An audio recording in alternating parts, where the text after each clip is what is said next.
We've made a long overdue trip to Lackford Lakes today, near Bury St Edmunds in Suffolk. It's been quite a while since our last visit. It's a pleasant spring day, but still quite cold.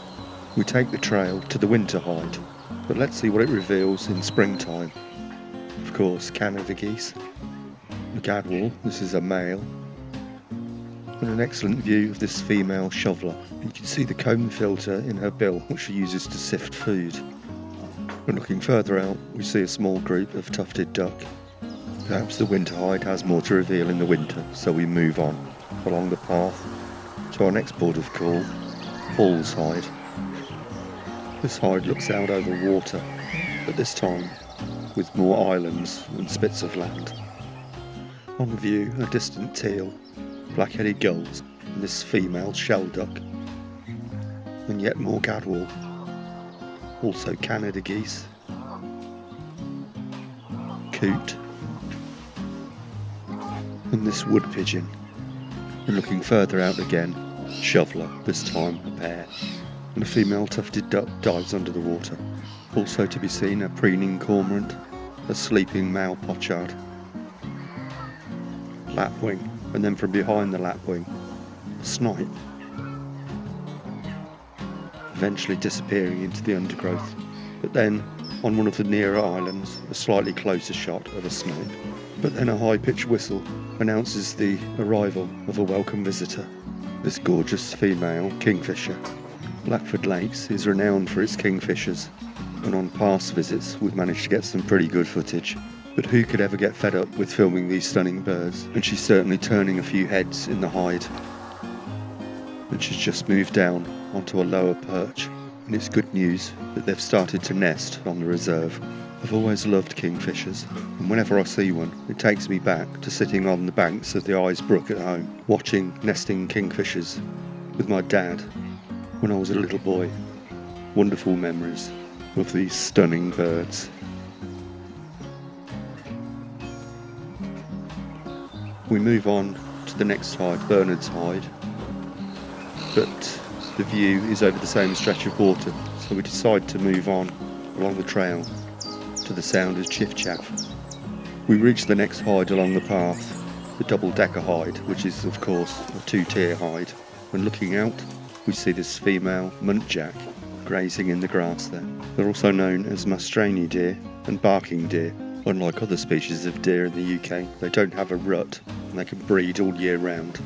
And the does are ready to mate again within days of giving birth. Just in front of us, this Canada goose is sitting on eggs and is busily tending the nest. The clutch size can vary between 2 and 9, but they usually lay 5 or 6.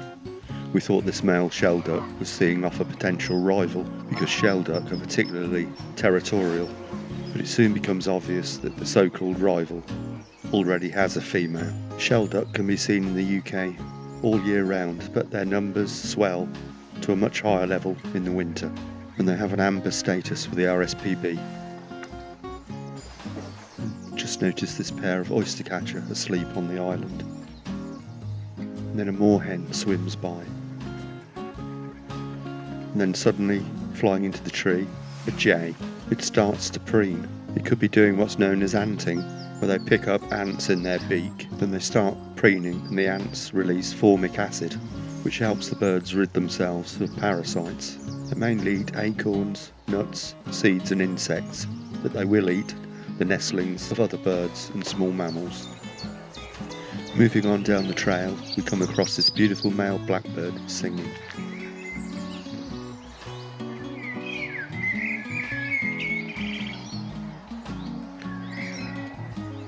And then suddenly just behind me, he hears another male singing.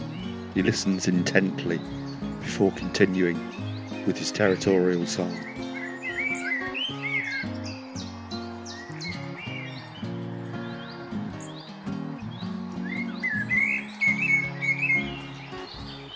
We're told by a kind lady that there's not much happening in the hides further up the trail, so we spend a short while watching the birds come to this tree stump where food is put to attract them in. It's a mixture of blue tit, grape tit, dunnock. Saw a brief flash of a nuthatch, but way too quick to film, and also attracted to the stump, this male blackbird. It's a popular spot for photographers who can get naturalistic shots of the birds as they come in to feed. On a branch above the stump, this robin waits patiently to come in and feed. And then suddenly, way up in the top of the tree, I hear a song thrush. And that's almost it. Lackford Lakes is an excellent reserve. We must come back here more often. It's about 90 minutes from home, which isn't too bad. But for now, we're going to leave the song thrush to his song and head back to the car park. And I'll leave you with a still of that beautiful kingfisher. And I'll see you next time.